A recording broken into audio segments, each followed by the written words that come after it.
Just play eyes up. Oh, believe. Let's play. Rise up and leave. Let's play. Rise up. Oh, believe. Let's play. Rise up and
Oh, there. Several decades ago, Pastor Winans told us, a philosopher named James Carse offered a novel take on the academic debate surrounding game theory.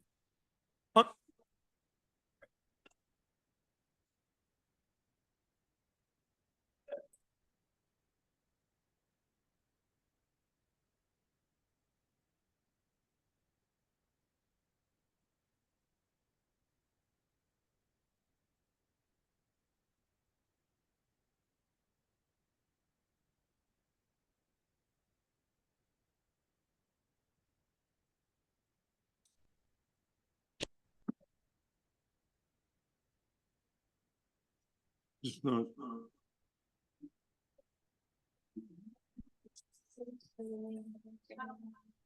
I don't wanna be in bed. It is. I don't wanna be in bed. I don't wanna be in stone because I feel it alone. I don't wanna be the storm. I don't wanna be the storm. Okay.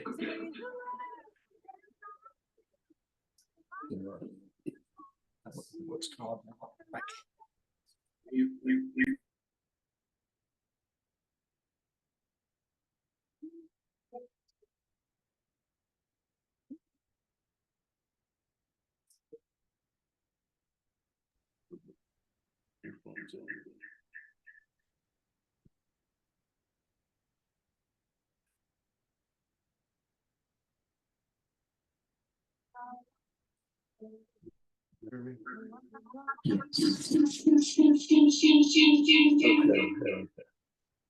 We're you is yours.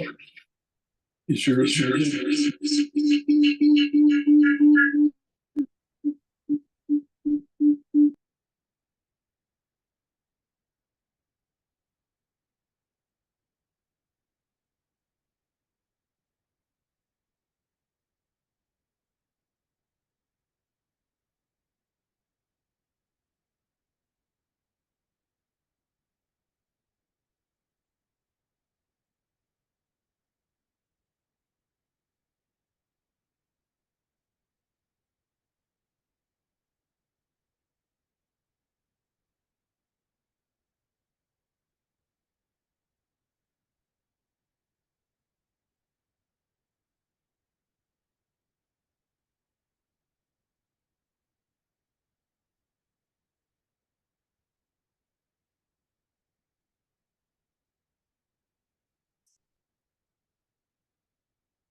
Good morning. Don't these folks know the sun's going to shine today and they can get out of their houses? This is the day that the Lord has made. Let us rejoice and be glad in it. We're so glad those of you who made it are here, and I understand we have visitors from Cornerstone. How many of you are from Cornerstone? Well, Larry's been here. And yeah, we have visitors with us today. Paul and Lisa McCready, and they've already told me they're going to join Cornerstone, so the rest of us can just back off.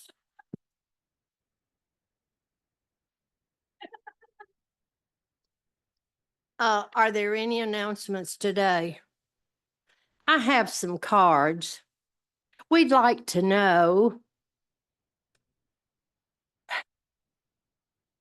how you felt about the series, not in general, how you felt about it, whether you'd like to have some more of these sessions together. I think Amy would not vote for that.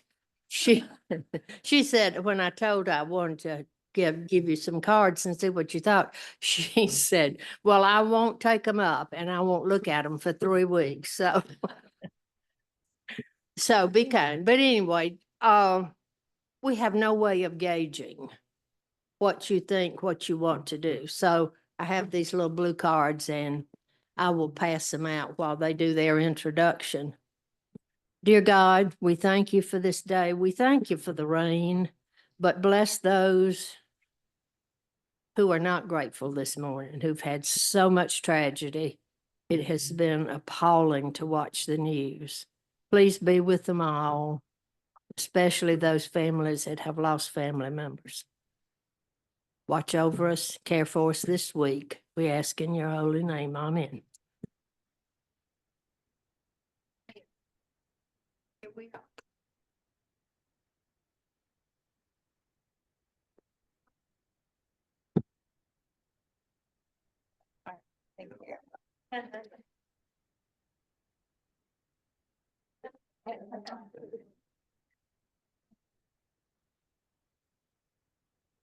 Okay, sure. Oh.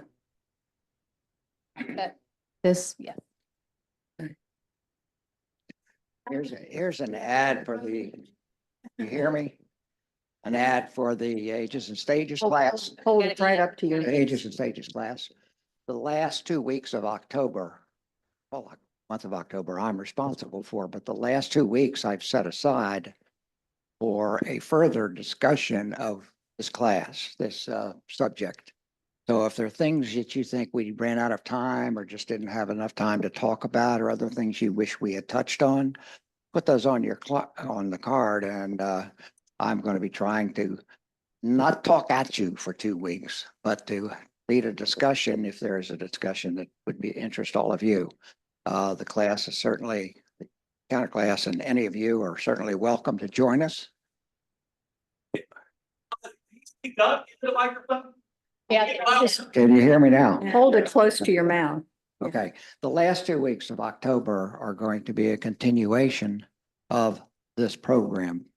And so anything you think we might not have had time to discuss, or other things that you think might would make this a little bit better a class, I'm gonna use that time to try to fill in any gaps that there may be, if any.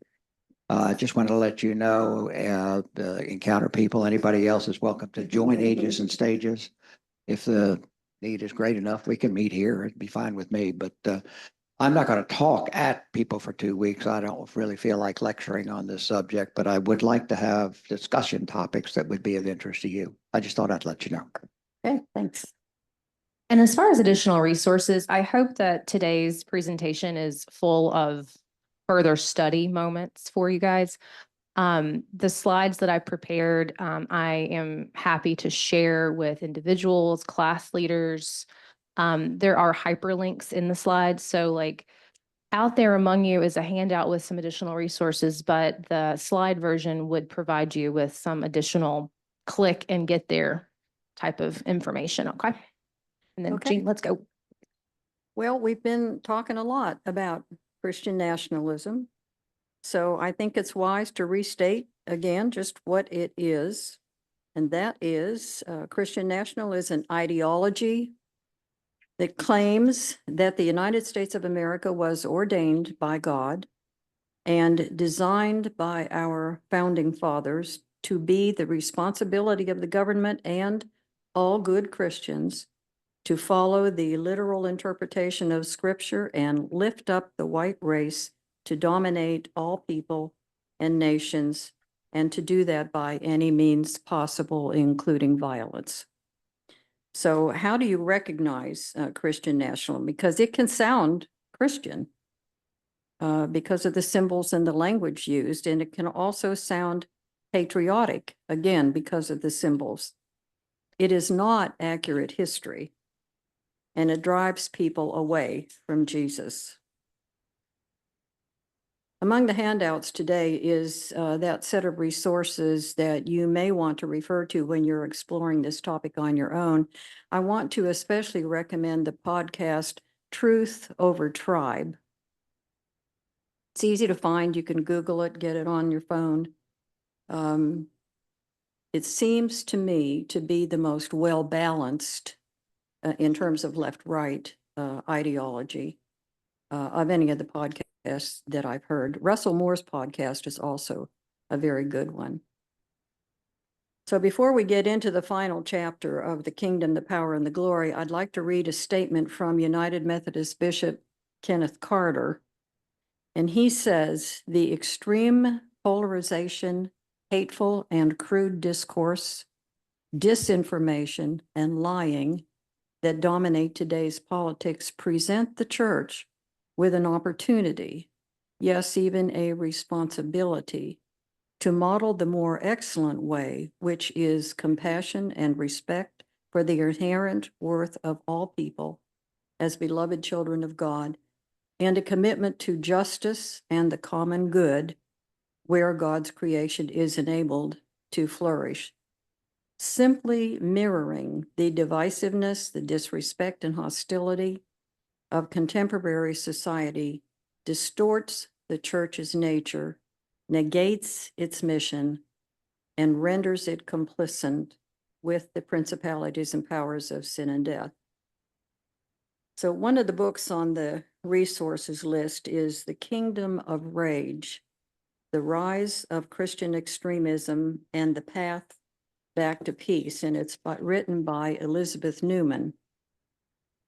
And Elizabeth Newman, although it's not a name you might have heard frequently, she served as Secretary for Counterterrorism and Threat Prevention at the United States Department of Homeland Security. She's an ABC News contributor and the Chief Strategy Officer at Moonshot. And Moonshot is an organization that teaches how to intervene in violence. So she's well schooled in this subject, and she also served in the Department of Homeland Security under two presidents, both of them Republicans. She considers herself a Republican and a lifelong Christian, very devout Christian. Evangelical, she says, yeah, evangelical Christian. Born in Texas, reared in a community of Republicans in an evangelical Christian church, and ends up working for Homeland Security, which I think is a really interesting career path that she had. So I'll read a few sections of the book's conclusion. The chapter is entitled Seeking the Peace of the City. In that chapter, she states, the love we need to practice is radical, disciplined, other-centered, and self-sacrificing. It offers accountability, kindness, compassion, patience, and mercy.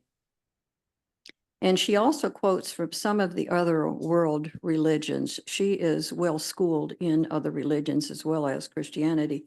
From Hinduism, she says, they state hatred can be overcome only by love. From Buddhism, hate is not conquered by hate. Hate is conquered by love. This is a law eternal. And from the Quran, and the servants of the most merciful are those who walk upon the earth easily, and when the ignorant address them harshly, they say words of peace. And from Leviticus, you shall love your neighbor as yourself. From the Jewish Midrash, the whole world is sustained by love. And from Martin Luther King, love is the only force capable of transforming an enemy into a friend. So I'll read just a few paragraphs of that last chapter in her book. She says, I hope you walk away from this book with a commitment to put away the contempt, the hate, the othering that empowers extremism. Commit to practicing kindness and love with those in your community. Commit to building bridges to people who have had different experiences and people who think differently than you. Commit to humility and curiosity. And when they return your kindness with anger and hate, commit to a gentle answer that turns away wrath. This is how we de-escalate extremism and radicalization. And this is how we rebuild our communities. So Amy is going to move ahead with the last part of the book that we've been studying by Tim Alberta. And then there'll be enough time for us to do what we did last week and the week before, which is just break up in little groups and talk about what you have heard today and what you have thought about in between times since we started this study. Good morning. We need hope and sunshine. Okay, we're gonna try to do that. We're gonna break away a little bit from the book this morning. But I'm very thankful for Tim Alberta's book for introducing me to some additional resources, including Russell Moore's Christianity Today podcast. To reintroduce myself, I'm Dr. Amy Gordon Bono. I joined Calvary back in 2019 after my daughter started attending Calvary Young Children's School in 2018. I'm originally from Pulaski, Tennessee. I'm an internist. I practice in Mount Juliet in my clinic, caring for adults there. So that drive eastward really gives me a lot of time to enjoy some books. And try not to be filled with rage on the highway, right? So, okay. Anyway, so like Jean, I'm very eager to listen to Elizabeth Newman's new book. I've really admired her for speaking truth for over 4 years. And as hard as it is to hear some of the words in Tim Alberta's book, I'm very thankful to have been directed to some resources that I'm going to present today. When considering presenting this Christian nationalism material, I have been filled with doubt.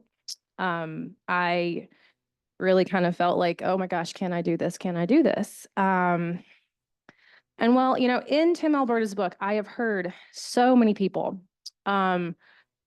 really speak out for just causes. They try to change their organizations, and ultimately, they get cast out of their tribe. And so these people keep speaking. These people keep going. These people keep rendering truth and trying to heal the wounds in front of them. So they give me hope to carry on. And I want you to meet some of your Middle Tennessee neighbors today. Okay. So on this slide is Russell Moore and David French, and we're going to go to Russell Moore's podcast, Responding with Grace When Political Temperatures Rise. And we're going to listen to a little bit of that first, okay?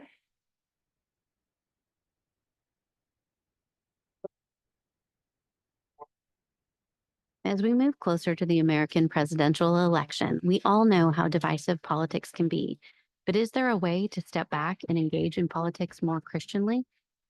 In this Q&A episode, we bring you to a live event from Washington, D.C. last spring. At that event, Russell Moore is joined by David French and Curtis Chang for the After Party Live, an event that convened pastors and church leaders not around partisanship or issues, but around how Christians can act with integrity, fortitude, and gospel hope when political temperatures run hot. In this episode, the first half is a moderated conversation that I, Ashley Hales, led with Russell, David, and Curtis about the telos of our politics. Where are we headed? How might we understand our politics in light of the good news of the gospel and the biblical story? And how might we take a posture of hope as we look ahead? The second half of the conversation, we get real practical, where we have taken questions from our audience to engage with on-the-ground examples with Russell, Curtis, and David French. We hope you listen into these conversations with a friend who may sit across the political aisle from you, and that you'll be able to find a way forward. Listen in. So I'll take you back to the podcast in just a second, but that just kind of sets the scene for you. So you're about to hear a portion of that podcast. In this episode, Russell Moore features David French and Curtis Chang. We learn more about Russell Moore and his time spent in leadership of the Ethics and Religious Liberty Commission, the ERLC, of the Southern Baptist Convention in Chapter 4 of Tim Alberta's book. Russell Moore is now the editor-in-chief of Christianity Today after he left the SBC. In Chapter 18 of the Alberta book, the Chapter 18 features these same men, and it also includes Daniel Darling, who had been fired from his job at the National Religious Broadcasters for the sin of promoting COVID-19 vaccines during an interview on MSNBC Morning Joe. And for context, Tim Alberta's interview in Chapter 18, he states, it takes place at a Mexican restaurant in Brentwood. Again, we're very connected to this book in Middle Tennessee. Anyhow, he states, their mutual torment and their shared home base in metropolitan Nashville brought them together that evening. All three men were losing sleep over the trajectory of American evangelicalism because all three men had seen from the inside the very worst it had to offer. So let's turn to this podcast to first hear from David French. And I wish we had more time to learn about David French's experience. You can read more about him in Chapter 18 of the book. He has a lot of lovely writing himself. He's got his own books. He writes for the New York Times in their opinion columns. But he and his wife have also been through some torment in Middle Tennessee churches. So much so that on page 334 of the Alberta book, we learn how one of David French's online accosters bullies him at a communion table at a church in Franklin, Tennessee. Whenever political disagreements occur, that's at a communion table. So, this book's got a lot of hard things to listen to, but that, in my opinion, is one of the hardest to see things like that happen at a communion table. So we're going to listen to David French as soon as I can get there. Just a second. Something. David, would you comment on how that really affects us as we think about living in a pluralistic society? Yeah, boy, this is a great question because there's a lot of misconceptions about pluralism. Mhm. So misconception number one is that pluralism is relativism, that if you're willing to live with people who have different points of view from yourself, that you're somehow not committed to the truth. Mm-hmm. The reality about pluralism is that there's two things about it. There's a principled application of pluralism that's rooted in, I think, profound moral truth, which is kind of an extension of the golden rule. I think of it like this: fight for the rights of others that you would like to exercise yourself. I think principles of legal equality, for example, are rooted in biblical justice. Equal protection under the law is rooted in biblical justice. And that's a core foundation of pluralism, for example. There's also kind of a pragmatic element of pluralism that we don't talk about enough. And let me just put it this way. It's kind of pluralism or war. I mean, that's what history teaches us, especially when you have deep religious conflicts and disagreements. And I'm constantly reminded when I think of pluralism of Biola President Barry Corey has this phenomenal description of what pluralism really is and how you live in a pluralistic society. He calls it living with a hard core and a soft edge. In other words, a hard center and a soft edge. So that means your core convictions, they can be deeply rooted, deeply rooted. You don't have to compromise your core convictions, but that soft edge is how you brush up against your neighbors. That's how you interact with your neighbors. Do you interact with an open heart? Do you interact with humility? Do you interact with kindness? And if that's the circumstance, we can sustain life across massive differences. Let's put it this way, when the fruit of the Spirit is present in a relationship, that relationship can sustain major differences. My small group at my church runs the gamut politically, but we have no political conflict because we love each other so much more than we love Donald Trump or Joe Biden. It's just that our core rooted affection is for Jesus, for each other.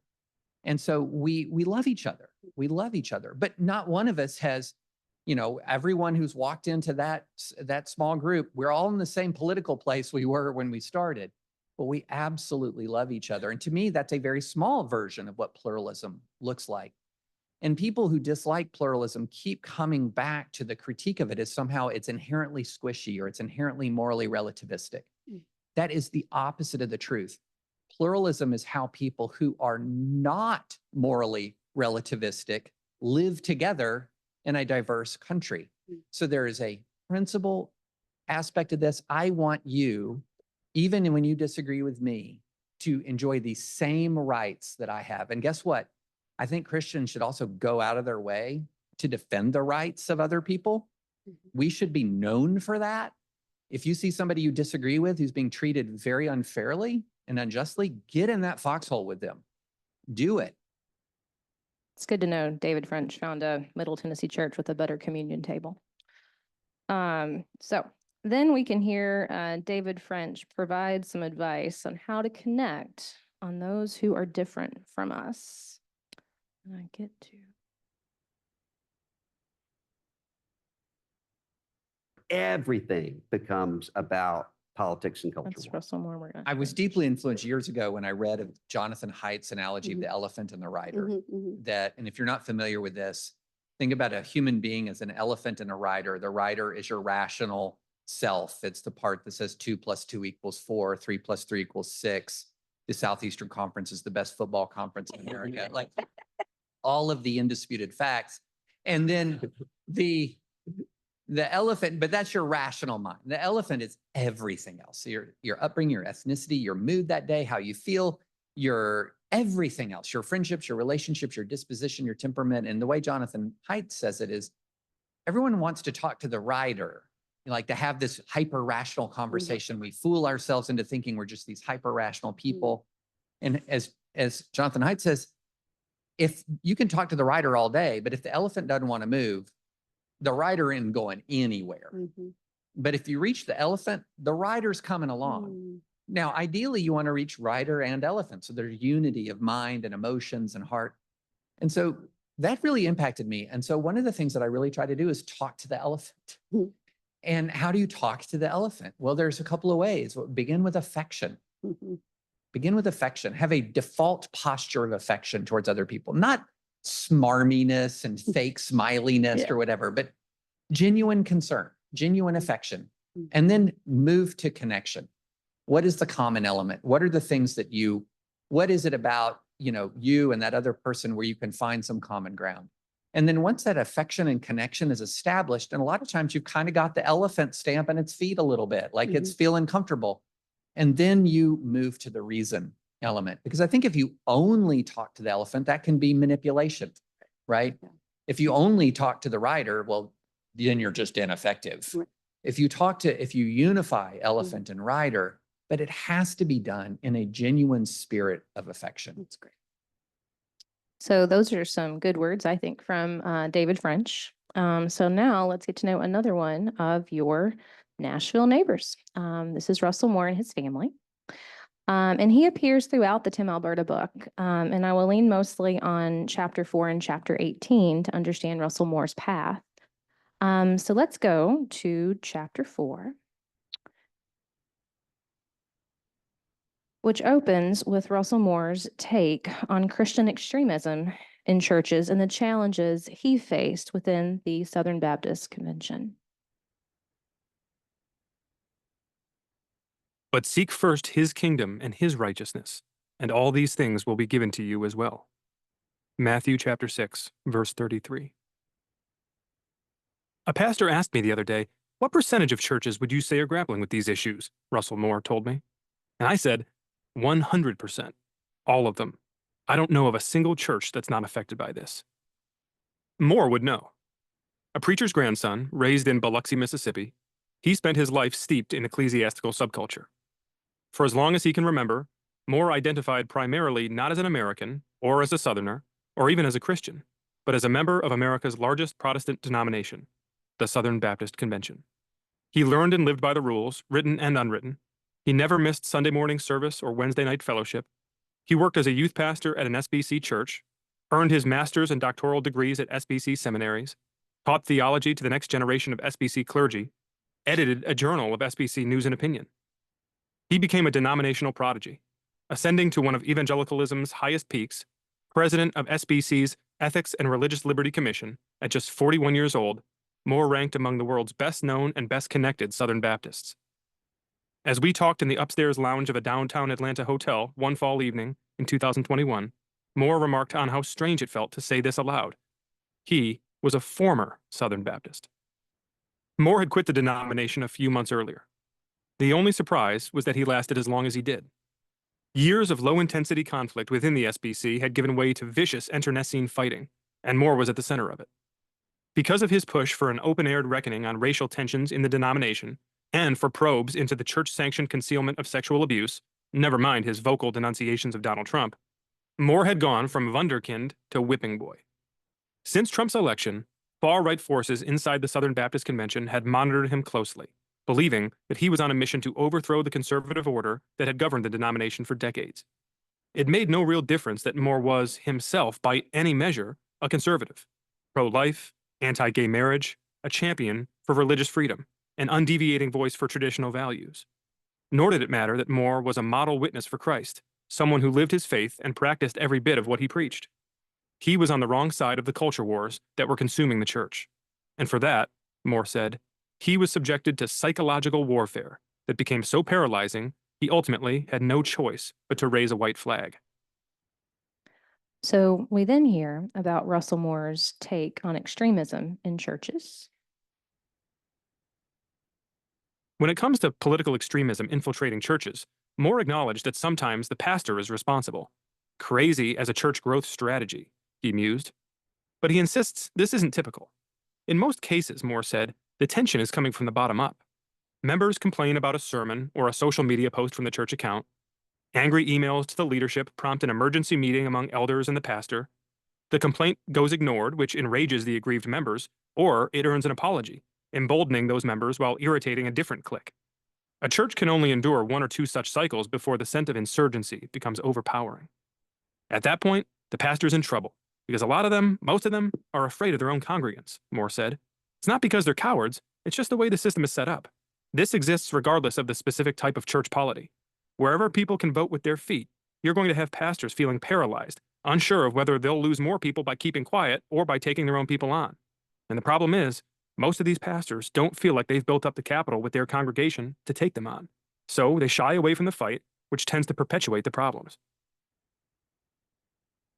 So they shy away from the fight, which tends to perpetuate the problems. Chapter 4 also details some SBC history at its founding and how the SBC has changed in its approach to the culture over time. You can also read about the SBC's sexual abuse scandals in chapter 19 and 20, and we do not have time to explore that history today. But in 2013, Russell Moore came to head the SBC's Ethics and Religious Liberty Commission, the ERLC. And that's the public-facing policy arm of the SBC. Moore entered that office, making it clear he did not care about winning and losing elections. He cared about advancing the kingdom of Christ, and he warned about the idolatry of politics and country. He tries to improve race relations within the denomination. He also reckons with the SBC's sexual abuse scandals, and eventually Russell Moore becomes a marked man for ouster from SBC leadership. He was labeled a, quote, significant distraction, and that he was costing the denomination 7 figures worth of giving. The Alberta book also helps you understand the personal toll this takes on Russell Moore, and also helps us understand his own identity crisis. And again, he is now a former Southern Baptist. So Russell Moore leaves the SBC and spends some time connecting with other pastors, and eventually connects with former pastor Curtis Chang. Now, as best I understand, Curtis Chang grew up in Illinois and currently lives in California. But with the way Tennessee is going, he one day could be your Tennessee neighbor. So, who is Curtis Chang? He is a Harvard-educated son of Chinese immigrants who bypassed lucrative careers in business, law, and government to serve the Lord. Troubled by political forces and radicalizing the church, in 2019, Chang launched a religious nonprofit called Redeeming Babel. The group's mission was to reimagine the methods by which evangelicals engage with society. And eventually, Curtis Chang, David French, and Russell Moore connected to form the After Party. And so, per Redeeming Babel's website, Curtis Chang founded Redeeming Babel in 2019 to address 3 underlying theological problems driving the chaos and confusion of our current world. These 3 problems damage Christians in their interior, institutional, and societal selves. I first came to hear of Curtis Chang in his effort to help persuade vaccine-hesitant evangelicals in 2021, as he spearheaded the program Christians and the Vaccine, which literally did save thousands of lives. He has a really good video on the mark of the beast and the COVID-19 vaccine. And honestly, only after reading the Alberta book was I aware that there was more of an organizational perspective and things like that, that this video had more organization behind it. So again, thank you to the Alberta book for educating me. So what is the After Party? The After Party towards better Christian politics equips evangelicals to pursue a biblical, faithful approach to politics that offers a hopeful alternative to the polarization currently besetting so many communities. The programming is a theologically rich approach that is accessible to all Christians through online courses, short videos, the Good Faith podcast with Curtis Chang and friends, and also a blog. And to share with you some of Curtis Chang's words from 344, page 344 from the Alberta book. Curtis Chang did not envision some puritanical campaign to banish politics from the church altogether. What he hoped to articulate was an alternative to the manic, enemy at the gates mindset that was infecting American evangelicalism. This would best be accomplished by a systematic curriculum, something that could be studied by individuals in small groups, something focused not on the who or what of politics, who to vote for, what policies to support, but on the question of how Christians are called to engage the culture. The one thing that's unambiguous, where we can take direct instruction from Jesus, is on the how of politics. When it comes to loving our enemy, having humility, showing mercy, pursuing truth.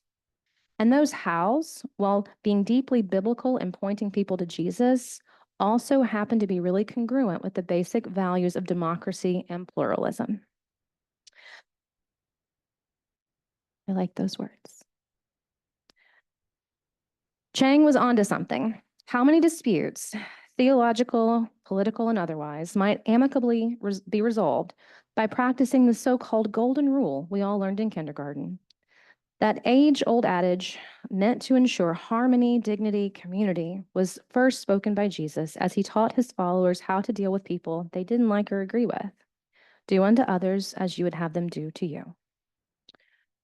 So as we try to make some sense of the interplay of politics and Christianity, these might be some resources that you find helpful. I am, again, thankful for Tim Alberta's book for making me aware of the After Party.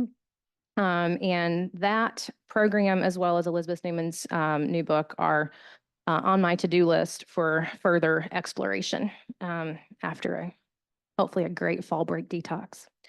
I really appreciate how the After Party presents the how as being different from the who and the what. of politics. And maybe if we can't agree on the who and the what, we can at least agree on the hows of living and communing with others. To expand on this how approach to difficult topics and to conclude today's presentation, I want to take us back to Brighton, Michigan, to Cornerstone Evangelical Presbyterian Church. And in the epilogue, we continue to hear Pastor Chris Winans preach on that special Shine Sunday as the church was announcing its new ministry, reorienting the church to witness to unbelievers in the community. And we hear Pastor Winans talk about how to approach the purpose of the church in his discussion of finite and infinite games.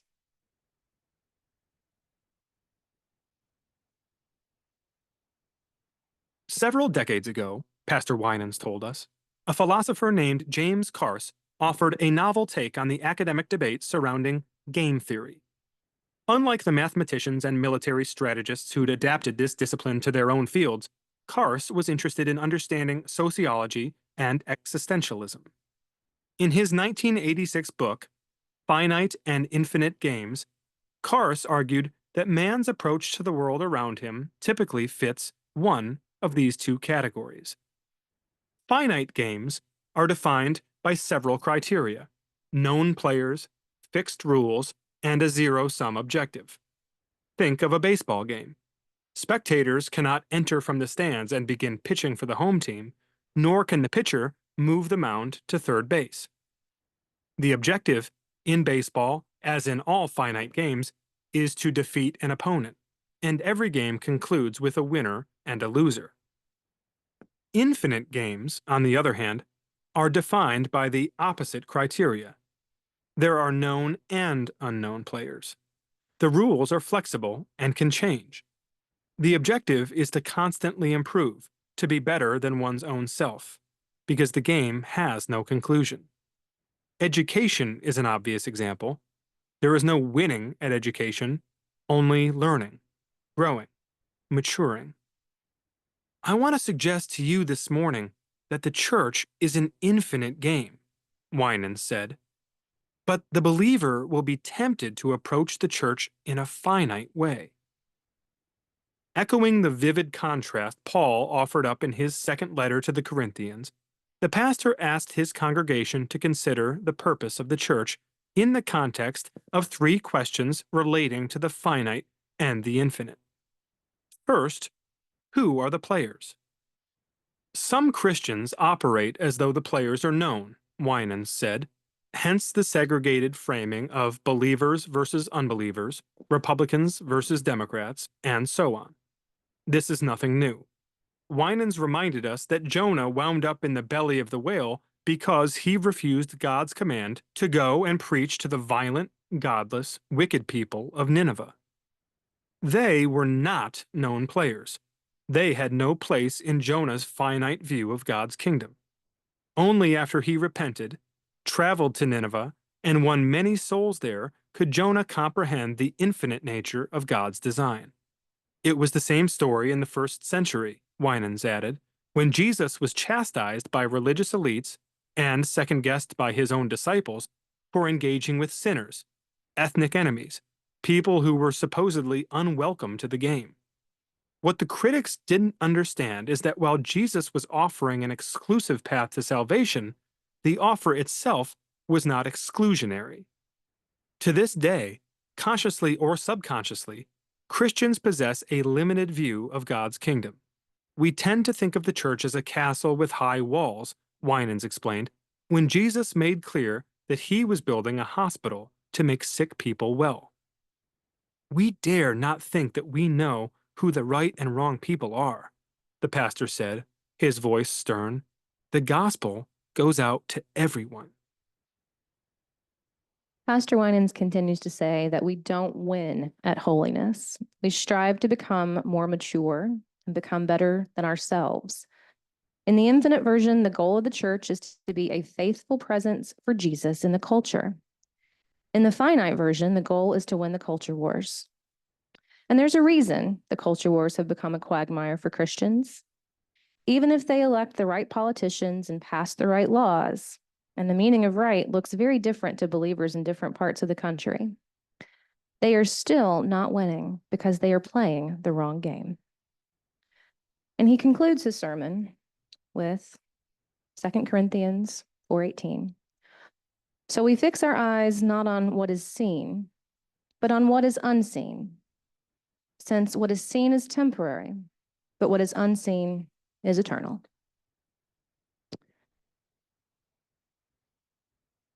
Hope that was easier to take today. So we've got some moments for discussion, and we just want to take a little break here and turn to your neighbor and discuss what questions has this series raised for you. Thanks.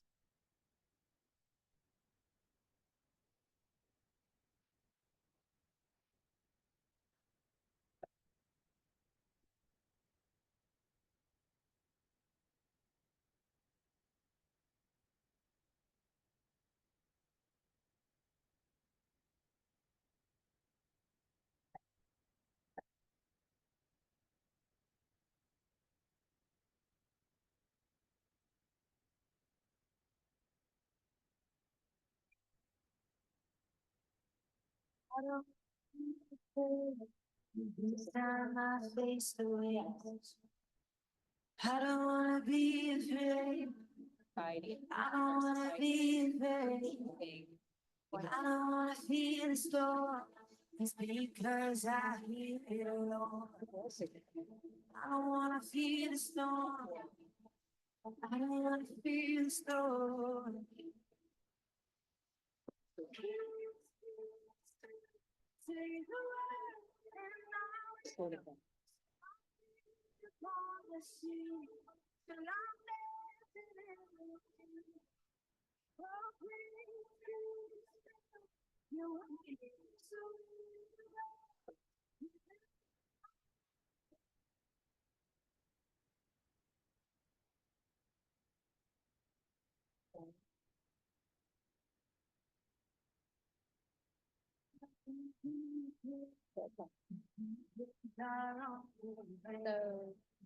So I'm not gonna be afraid.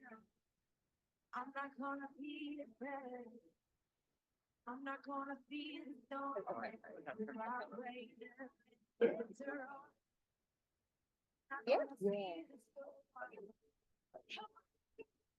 Okay. Oh, How did you change that? yeah.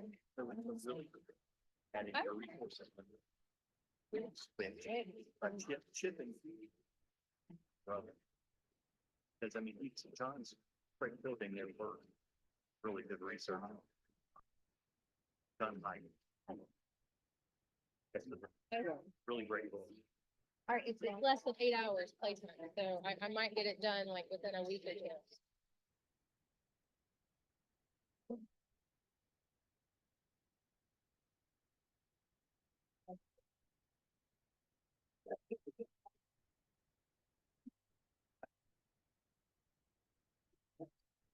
So I went to 60th wedding anniversary yesterday at her. She's he does not need husband. He's got that.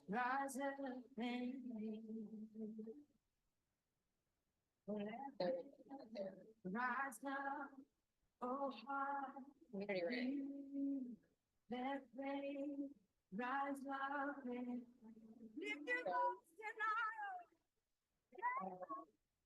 I haven't seen these people for a very long time.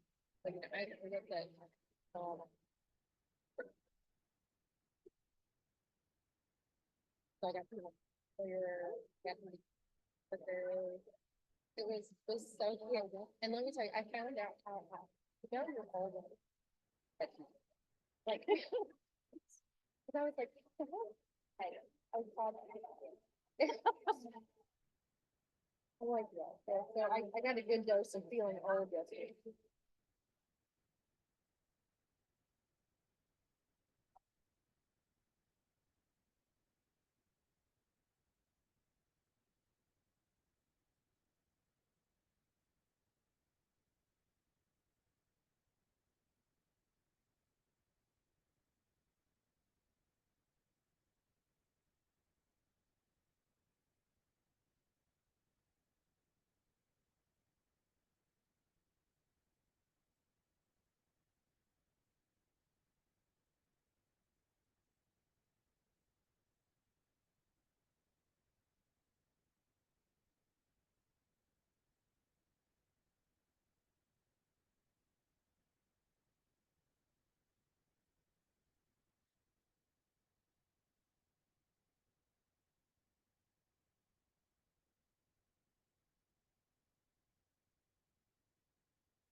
All right.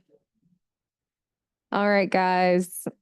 It's 10 o'clock. We've got some time to take these thoughts that are out there. And let's circulate this microphone, shall we?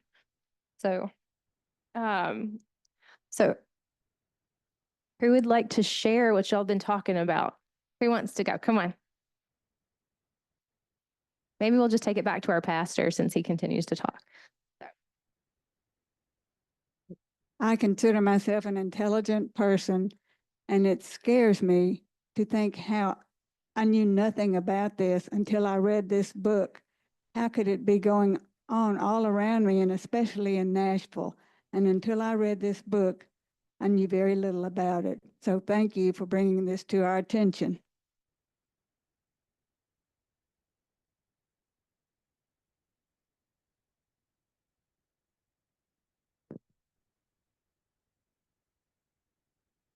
Oh, come on, y'all. We had a lot of conversation last time. All right, Grace.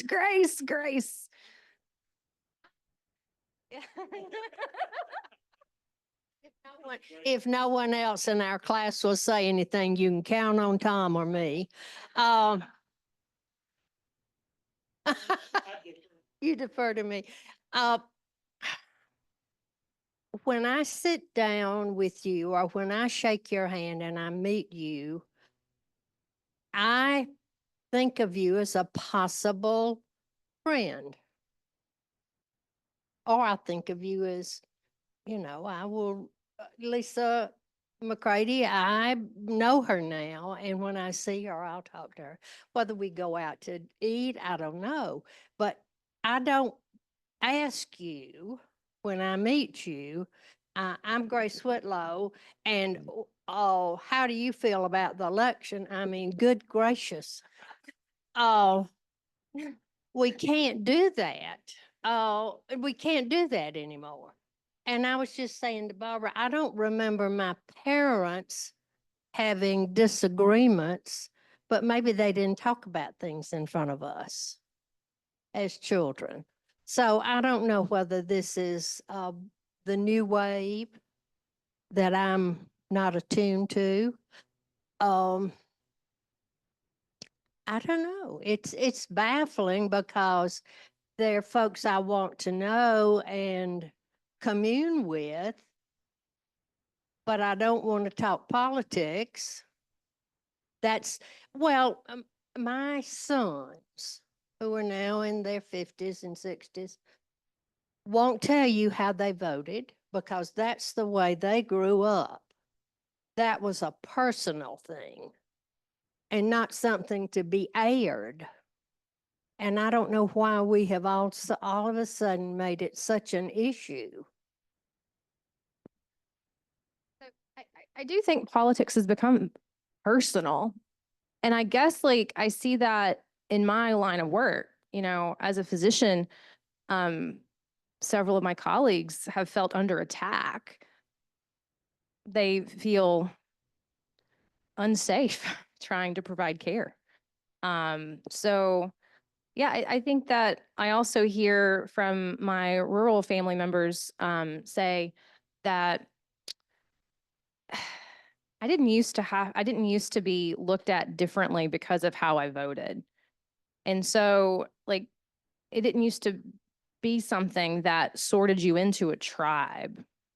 It used to be something that you could go vote for somebody but still agree on something. And so that's what I love about the how of politics presented in the after party is maybe we can at least agree on civil society, even if the who and the what are different.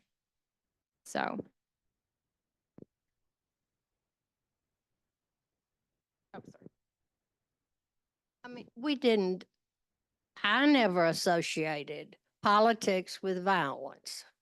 Violence was something for those fringe groups out there. They're the ones who stirred up the trouble and they But now politics has entered into that. It seems like it's in every realm of our lives anymore. I don't think this is something new.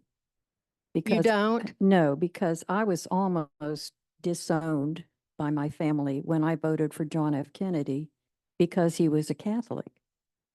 And that was the big deal then. True. Yeah.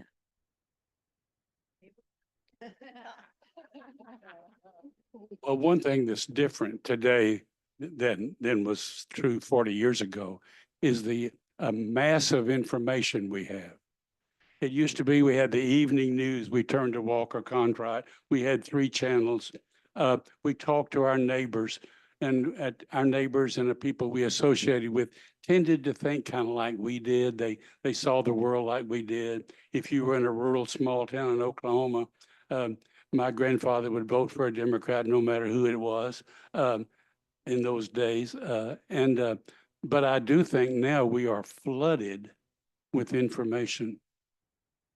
And we tend to watch and listen to channels and sources that simply support maybe our opinion already. So I think the whole array of information that we have today makes a big difference in how we treat each other.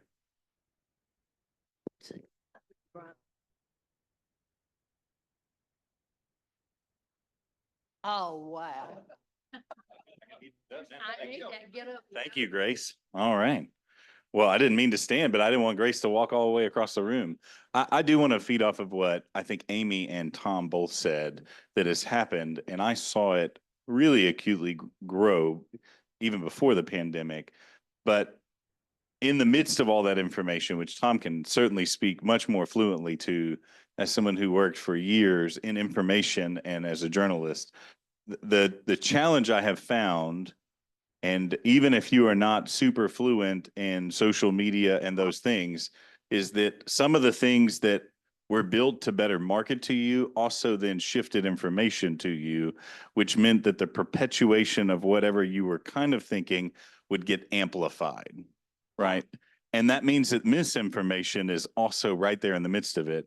And one of the hardest things for me as a pastor would be to be confronted by folks to say, well, and they would then place more trust in someone they had no relationship with and diminish the trust of their doctor, their pastor, their priest, of those that were in their community and circle around them in favor of whoever they were watching on TV or reading online, no matter whether that was considered to be a source that could be reputable, that they were meeting certain standards. And that's hard because then it does place the doctor, the pastor, those others in their life to be the ones to say, hey, I'm concerned about the source you're getting that from, and them hear that, because if we're trying to connect with reason and they are totally in their elephant where they're feeling very emotional, I have to try and connect at an emotional level, which is hard to do if the belief is that you stand at a different place for me, therefore you're against me, right? So this tension for sure is there. And, one, I want to commend Gene and Amy for inviting us on this journey and doing the work, because I've seen them in the library. Yes. So who do I need to pass this back to? I think I had 2 turns, Grace. This turn is to apologize to the clergy. No, you don't apologize to the clergy at all. Who came to me and said, you kind of took us out of the game. And I said, that was not my intention. Okay. No more. That analogy of the rider and the elephant made so much sense to me, because I remember a hospital chaplain saying to me one time, you can't think and feel at the same time. It will rip your head right off your shoulders. And I think that's true. When I am feeling so passionate, my head just goes to sleep. My brain just backs off. And I have to stop and remember to engage my brain, because feelings will, excuse the term, feelings will trump thinking every time if you let it. All right, we've got some concluding statements to make, but we do want to share the space if anybody wants to share anything else. So, yeah.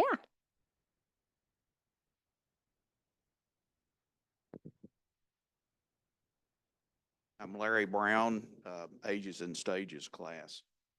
My question is, in exploring this and the resolution that was adopted,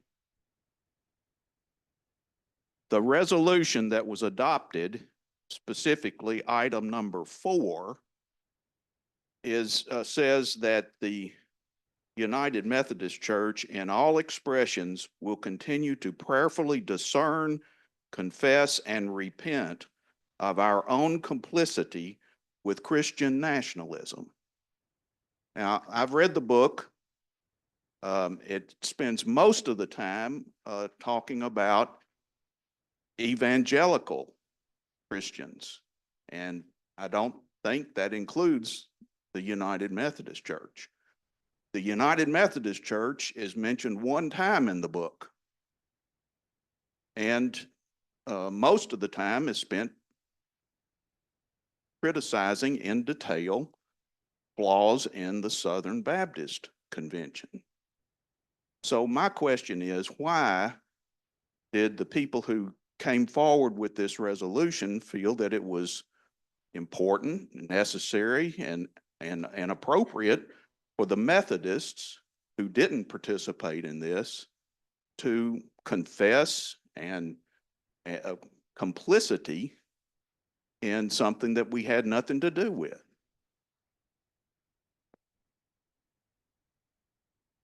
I think this is a real important point. Who are evangelicals? I think theologians and church historians would, in fact, United Methodists would say the United Methodist Church is an evangelical denomination. We are evangelical to the core. And I think an exploration of that, Ted, would be very helpful. What does it mean to be evangelical?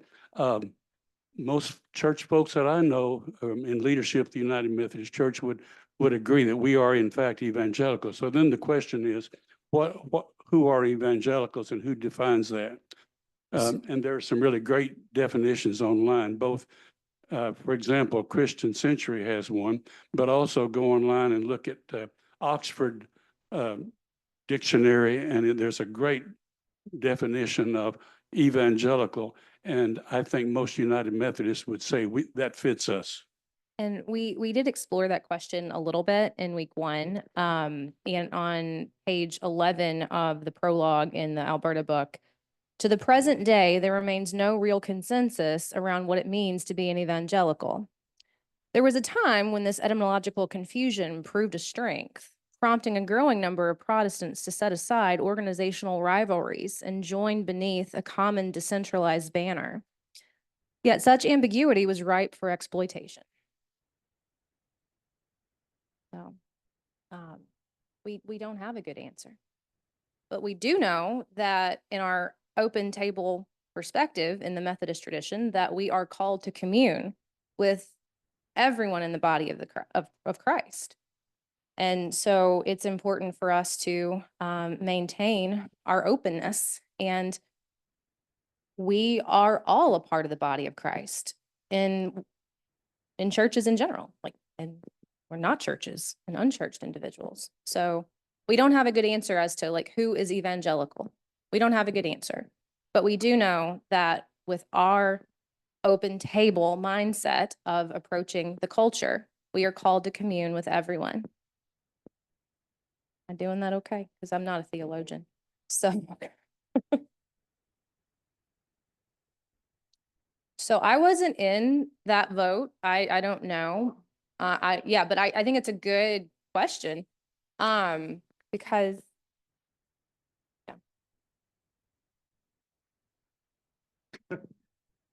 Leah, to your point, I think the best I can answer, I was not on the team that wrote the resolution, but was there present. I serve as the floor manager for annual conference, so I know what's coming because I'm in charge of helping move people to different places.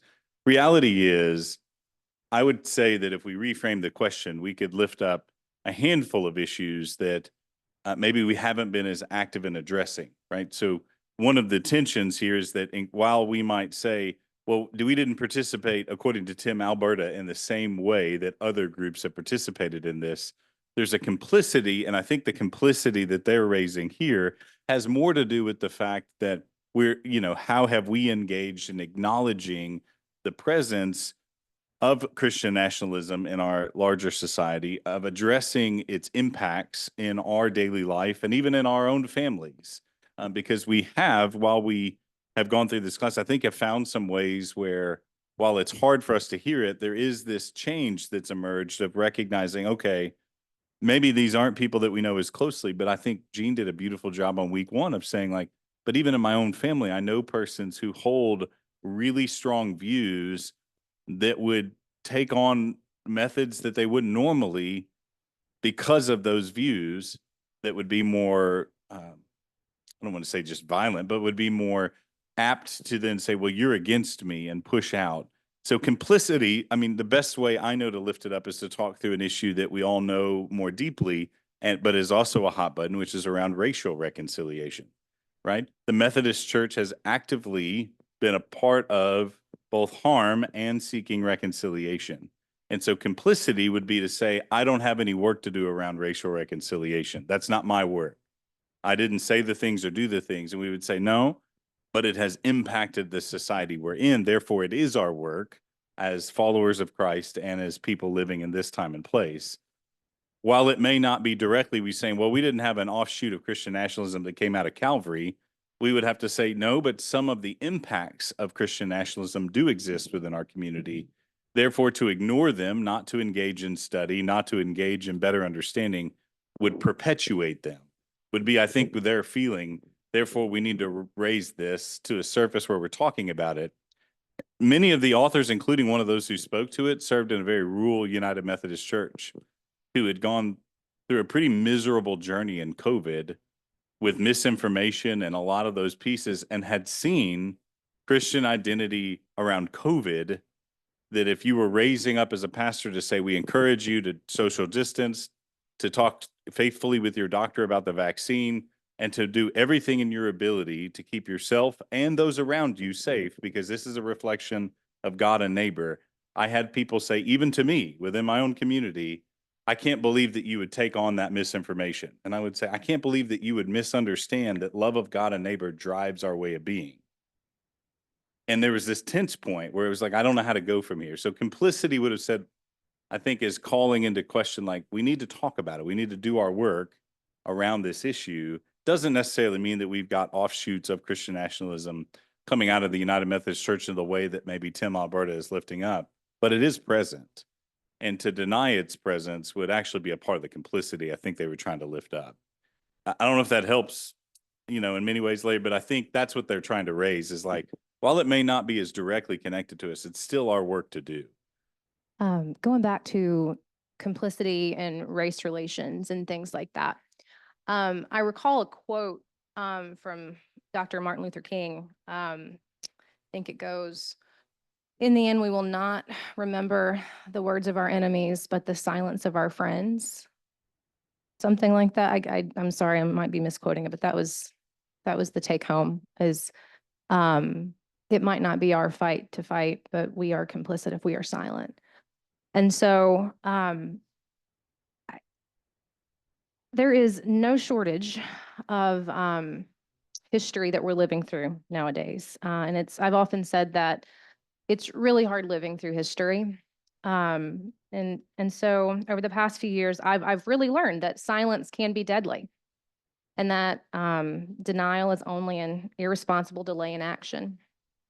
So I'm really thankful for the Tim Alberta book, giving voice to individuals like Nick Olson from week 2 at Liberty University, and pastors and theologians I never would have known without this book. I'm thankful for the Elizabeth Newmans. I'm thankful for the Russell Moores, the David Frenches, and the Curtis Changs for persisting. And, we encounter challenges. When we encounter challenges, they sometimes do change us. They sometimes, well, they certainly push us. And throughout this book, I've seen many people make changes as they encounter difficult circumstances. So much like these individuals in the book and in our country, I do believe our church is going through a bit of an identity crisis right now. And with that annual conference resolution, I really do feel that we have people in the church demanding something better whenever we're looking in the mirror. And yeah, there are people in the church, people in the body of Christ, people that we are called to commune with. They are deeply and negatively impacted by the forces of Christian nationalism. And we cannot abandon them. We do not need to ignore them. It's really not easy confronting conflict and confronting challenges. I want to come to church and find sanctuary. I understand that. It's really hard to talk about these difficult things and these complex feelings. I want to ignore them myself. But I know that if we do not have these hard conversations, that we are running the risk of losing the safe space to even exist. Okay. I'm going to let you. Okay, I think, thank you so much for your participation in all of this. I think we should close with prayer.